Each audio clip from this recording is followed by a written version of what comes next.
Bibi ko. I love you! Love you, pare. Bibo!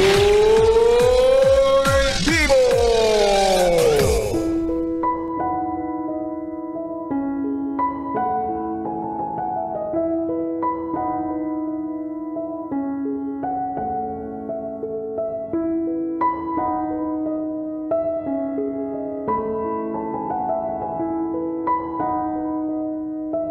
BB Time with B-Boy Bibo. Bibi, minsan ka na bang nanghinayang sa isang bagay na akala mo hindi mo na kailangan, kaya binaliwala mo lang?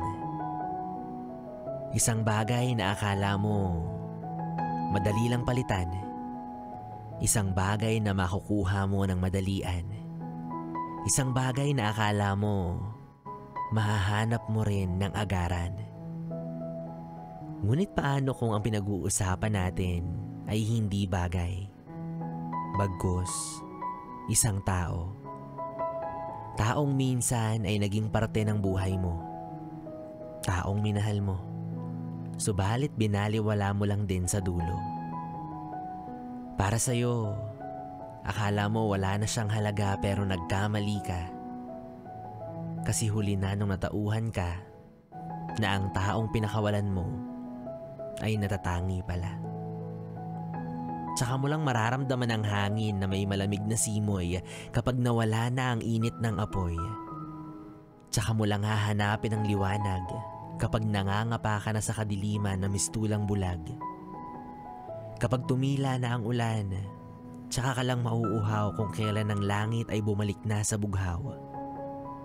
Kapag lumipad ang lobo dahil sa iyong pagbitaw, tsaka mo lang ito hahanapin kapag hindi mo na matanaw.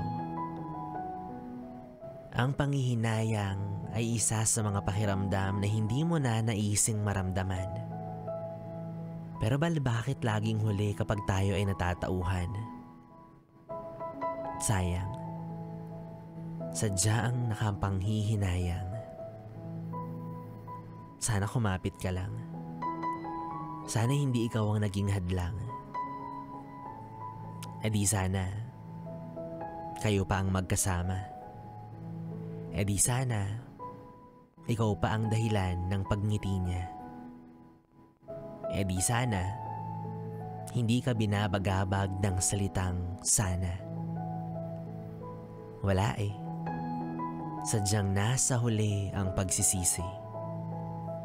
Kung alam mo lang sana, nahuli na pala. Sana masinulit mo pa bago siya tuluyang lumigaya sa piling ng iba.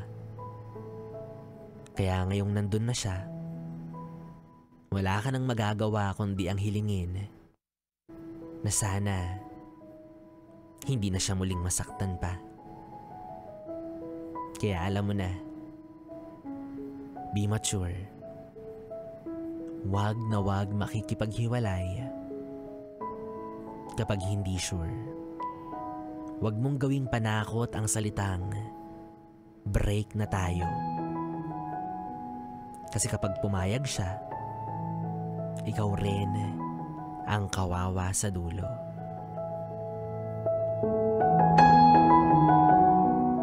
Yes friend, B-Boy Bibo pa rin ang iyong kapiling para sa ating tuloy-tuloy na BB Time hanggang mamayang alas 12 dito sa 101.1 Yes FM Solid.